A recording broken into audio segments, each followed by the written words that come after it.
Welcome to Discovering. Springtime is a great time to hit the UP woods and search for wild edibles. This is perhaps the most treasured of all wild things in the woods. Kristen wets a line for opening day walleyes and another visit with the Tick Terminator. Stick around, that's all tonight right here on Upper Michigan's very own Discovering. The secret streams that flow beneath the cliffs of colored stone.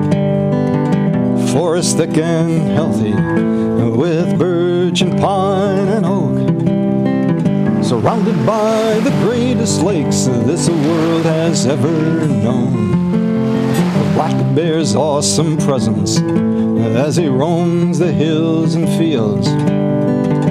Call of the timber wolf, the loon's lonesome trill. The eagle soaring high above, the trout lies deep and still. These are what I treasure, the only way I measure feelings that I have for this fine land. There is so much to discover when you're a long-time lover of northern Michigan.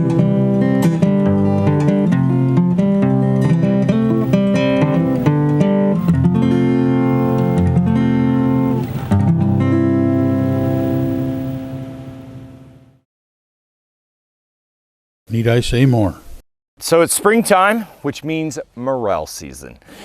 This is a yellow morel, or Morchella americanum or americana. When we're morel hunting, we're looking for trees. It's not about looking at the ground everywhere. You've got to narrow down your focus because they only work in symbiosis or ectomycorrhizal relationships with a living tree for so long. Then as that tree begins to die and decline, it puts off what we think of as a mushroom, which is the fruiting body, and it puts out those spores looking for a new host.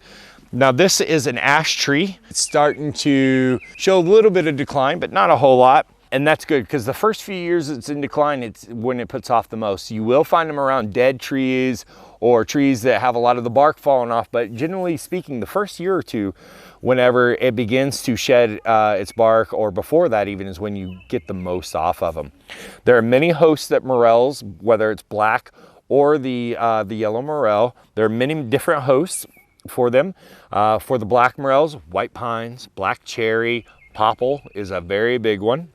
And then for the yellow morel, apple trees, white ash, black ash, and the big one is the American elm tree, right? And so we are going to harvest these. There's a lot of debate about harvest, whether you pluck or pinch or cut. I'm of the school of cut. And what that looks like is parallel to the ground, right? When you cut a morel, you know it's a morel because morels are hollow inside. You see this cavity here? This cavity, you see, is completely hollow. If there was a piece of tissue that joined across solid right here, and these look more like brain folds than deep pits or hidnums, right?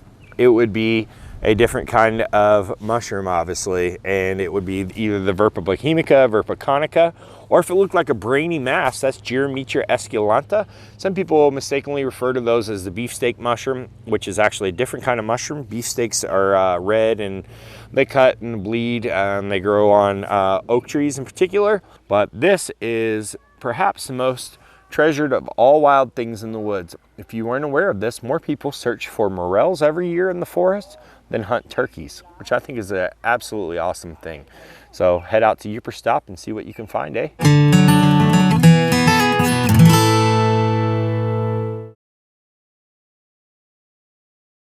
So it's still springtime. We're headed out to the forest and we're gonna harvest wild ramps, or Allium trichoceum. And it is a delicacy known the world over. They occur virtually throughout the eastern US, from Canada to Georgia or Florida. And they've been eradicated in many areas, both through human consumption and over harvest. The dairy farmers used to spray these and get rid of them in their woods because the cows love them and they eat them and it would taint the milk. Same thing with the beef. So they would literally eradicate them. And so they were, for a long time, harder to find, and they're really making a comeback now. It's one of America's favorite wild foods. We're gonna go out and harvest them. And I'm gonna teach you how to do it sustainably so that you can not only pick spots year after year, but your children can enjoy those spots as well. They have many different names: ramps, ramp sons, wild leeks of the forest, all mean the same thing. Ramps kind of specific about their soil.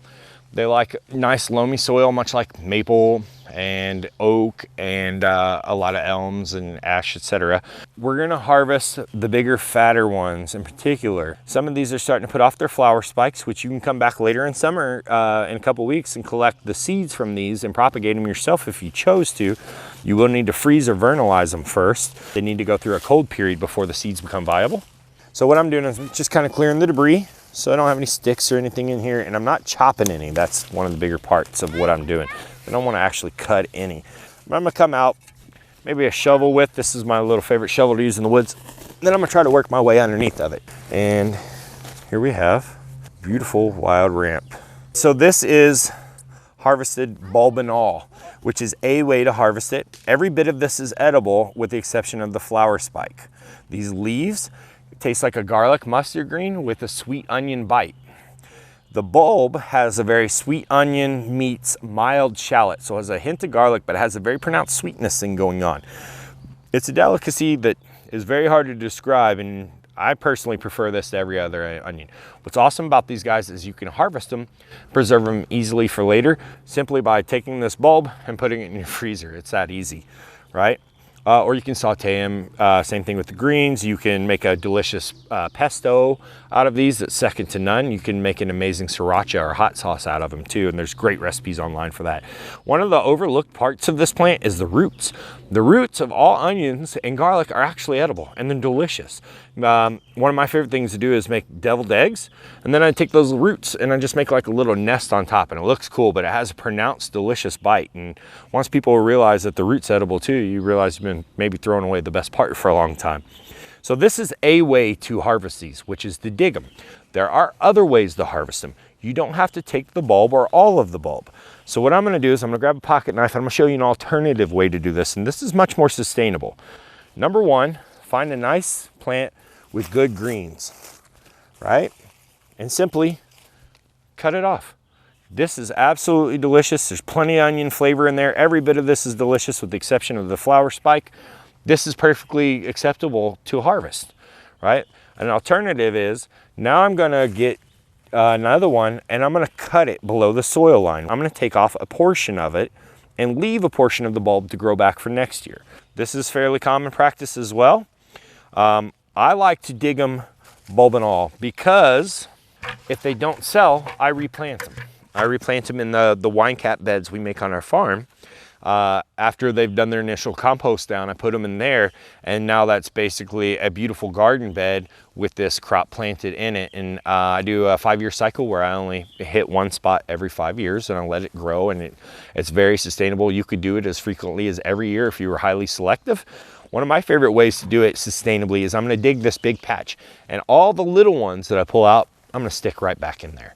Right? Everything that's smaller around than my pinky is going right back in. I'm gonna try to space them out kind of if you were looking at a die or dice from on top, like the number 5, right? So by the time I come back here in 5 years, that whole area is gonna be filled in, and we'll even increase into the other areas around it, and it will continue to spread. When I approach a big patch like this, I like to take a swath through the middle of it. So it becomes 2 patches that will grow together very rapidly, especially with me replanting. That allows that patch, which spreads through the roots. So what it'll do, and I'll dig another little bit here and we'll see this, is you'll see that these guys grow cesspitose. That's your Scrabble word of the day. That means that they grow central to each other, right? What they actually have is a little root, much like ginseng, at the end of them that connects them. And so they'll start to reproduce that way. And so when I put one in here, if it reproduces by 3, 4, 5, by the time I come back, that's sustainable. When you're harvesting your ramps, you need to watch out very carefully that you're harvesting ramps and not something different. Growing right beside them, many of the time you will find this. This is a trout lily, right? It has a little bulb at the end. It has white and red on it and a green leaf, but that's where the similarity is really in. From what I understand, these guys will make you sick. So you want to make sure that you absolutely have the right thing and that you've inspected all of the product to make sure that it is what it's supposed to be so no one gets sick.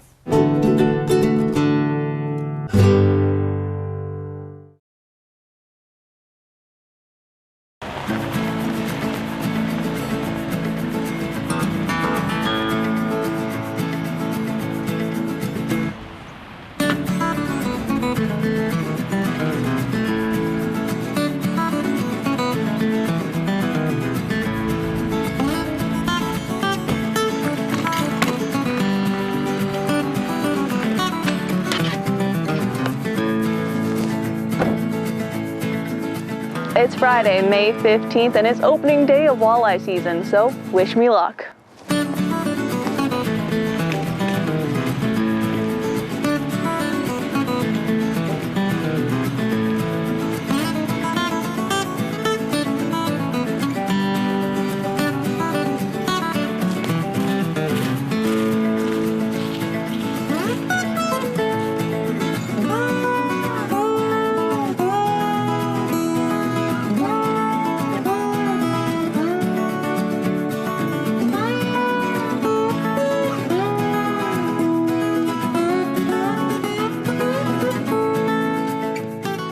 Opening morning of walleye season was cool and misty.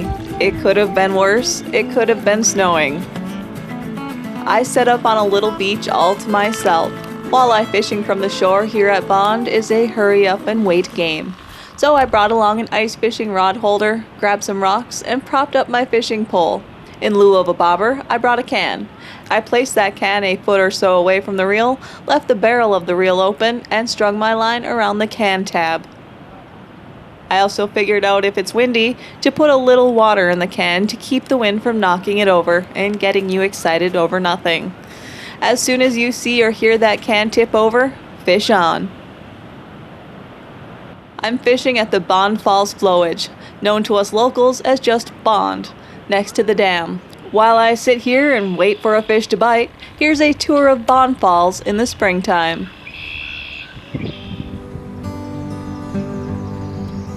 Bond Falls, located near Paulding in Ontonagon County, in my biased opinion, is the best waterfall in the UP.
While you were busy exploring waterfalls, I caught a limit of walleye.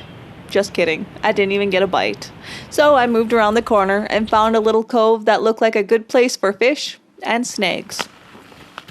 I am no expert when it comes to fishing. You don't need to be to enjoy it. For me, it's partly an excuse just to spend time outdoors. I'm easily distracted by the birds and the trees. And that's why the can bobber is a good idea for me. You never know what you're going to see when you sit on a lake shore for hours. So when a flock of mergansers flew down onto the water, I traded my fishing pole for the camera again. What I thought was one duck bobbing around turned out to be a loon, which scared all my ducks away.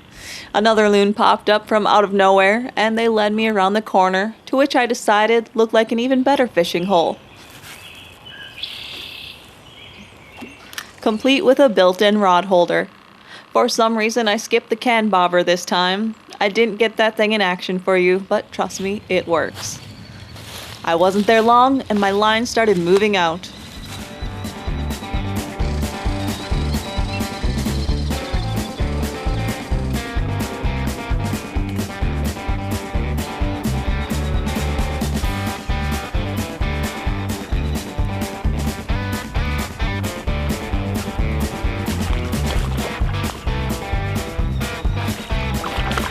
Success! My first walleye of the season.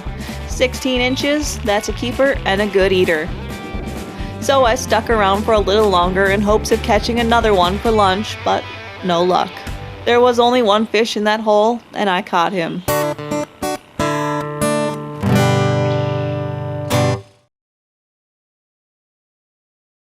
Last week we talked with the Tick Terminator about what makes ticks tick. Now it's time to find out how to keep them on the ground and off of us. Now, of course, ticks are a pain in the neck. We all hate them. My wife despises them, and nobody ever wants to get any ticks on you. So really, what do you do? How do you keep ticks off you?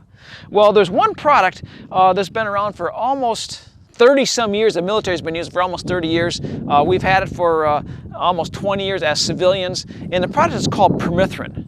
It's extremely unique. Permethrin was actually created in the mid-70s, about the same time Lyme disease was actually founded or put a name on it in Lyme, Connecticut. I'm not a Lyme expert here. Lyme was discovered as a arthritic condition in adolescent kids in Lyme, Connecticut, and so they gave it a name at that point. Now, Permethrin actually has about 4 different applications. One of them is farmers use Permethrin in a certain grade to keep bugs off from crops. They also use it in agriculture to keep bugs off from animals. Another application for Permethrin is to keep lice and scabies off of people, but the application I use and the formulation that I use and recommend and talk about is the one that actually is sprayed on your clothes, which is really, really cool. That's what's been using for, so long with the military. The cool thing about Permethrin is you don't have to spray it on every day. It stays on for weeks and months on end, depending on how you get it formulated. That's the cool thing about it. And Permethrin to an insect acts like a electric grid. I mean, it affects their nervous system, something fierce. So like if a mosquito or a fly lands on a piece of apparel, a garment, whatever, a shirt and pants that's treated with Permethrin, they want to get off. It drives them crazy.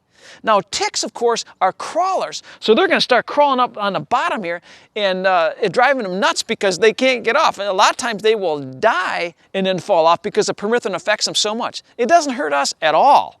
I've used numerous different Permethrins over the years, and one I came up with here a couple years ago was extremely unique because it's a concentrate and it's designed for clothes. It's actually the only one in the United States that's designed for clothes that is a concentrate.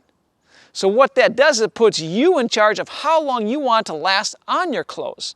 You just take this bottle of concentrate and you pour it into here, and then you pour it into here. Just mix it with water. This one's already mixed. You can see it's set for 12 weeks and 12 washings. If you put 2 cups in there, it's going to be good for 6 weeks. 4 cups, 12 weeks. 8 ounces is going to be good for 24 weeks. Plus washings at the same time. It does not go away. And it's not a daily application, which is the really, really cool thing about it. That's what really makes it so cost effective, like nothing else out there on the market. Extremely, extremely unique. We're the only ones that actually have this. So it puts the customer in charge of how long they want to last. It's the only one like that on the market, period. The way to apply Permethrin is essentially just with a spray bottle like this. And what I do is I have a coat hanger, I should say a clothes hanger, and what I did was I kind of modified it. I mean, anybody can do this. It's just duct tape and cut it up to make it flatter like that, as you can see. So what that means is when you spray it on there, you want to get it good and wet. You want to see the color change a little bit so it's really nice and wet. With the pair of pants right here, I use a hanger like this because it's flat. That means I can apply it really well. Also, for outdoor workers and people who use FR clothing, fire resistant clothing, fire retardant clothing, I took half of it and sprayed Permethrin on it, and the other half I left as is, and then I let it dry, and you can see the black marks on here. That's because I used a torch that I literally just went back and forth and is non-flammable. You can put Permethrin on basically anything, camping gear, any kind of garments. I mean, I put it on everything. I mean, it's so unique.